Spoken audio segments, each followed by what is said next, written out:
মা বাবা হারাইলে পাওয়া যায় না। মা কি জিনিস থাকতে বুঝবেন না ভাই, চলে গেলে বুঝে গেলে। বাবা যে কি জিনিস বুঝবেন না, চলে গেলে বুঝে গেলে। বন্ধু বন্ধুরে বলতে পারে, ভাই ভাইয়ারে বলতে পারে, বোন বোনেরে বলতে পারে, সমাজ সমাজে বলতে পারে, গ্রাম মহল্লা মহল্লাকে বলতে পারে, কিন্তু মা বাবা সন্তানকে বলতে পারে না।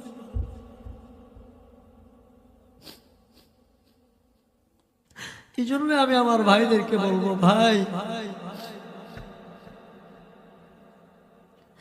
মা বাবার মনে কষ্ট দিও না। কি করছি আমি জানি, আর কি দোয়া পেয়েছি আমিও জানি। আজকে দেখা যাচ্ছে তোমার সমাজের যুবক মা বাবার সাথে এমন আচরণ করে যেগুলো মাইক দিয়ে বলা চাই না। সবচেয়ে সহজ যে গাড়িটা দেয়, বন্যির ঘরে বন্যি মরে না, বুড়ার ঘরে বুড়া। বলিনি ভাই, বলিনি। ও যুবক ভাই, আজকে তুমি বলো বন্যিটা মরে না, 1 মাস 14 দিন হয়েছে। মন বুঝি এ বন্যি যদি শুয়ে থাকতো হাতটার মধ্যে তোলা আছে, এখন বুঝি একটা দিন পুরো গেছে, একটা রাত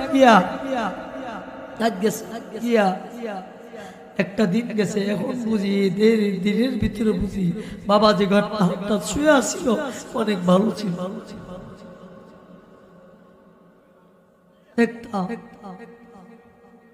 এই জন্যে আমি আমার খুলিয়ার ভাইদেরকে বলবো, ভাই মা বাবার মনে কষ্ট দিও না, মা বাবার মনে আঘাত দিও না। আমার তেলাওয়াত কিন্তু আয়াতি কারিমার মধ্যে আল্লাহ রাব্বুল আলামিন বলেন, আমি আল্লাহর গোলামির পরে, আমি আল্লাহর ইবাদতের পরে, আমি আল্লাহর দাসত্বের পরে 2 নম্বর যে কাজটা হবে সেটা হলো ওয়াবিল ওয়ালিদাইনি ইহসানা, মা বাবার সাথে ভালো ব্যবহার করতে হবে, মা বাবার সাথে সুন্দর আচরণ করতে হবে। যে সন্তান মা বাবার সাথে ভালো আচরণ করতে পেরেছে, আল্লাহ দুনিয়া আখিরাতে তার মর্যাদা, তার সম্মান বাড়ায় দিবে।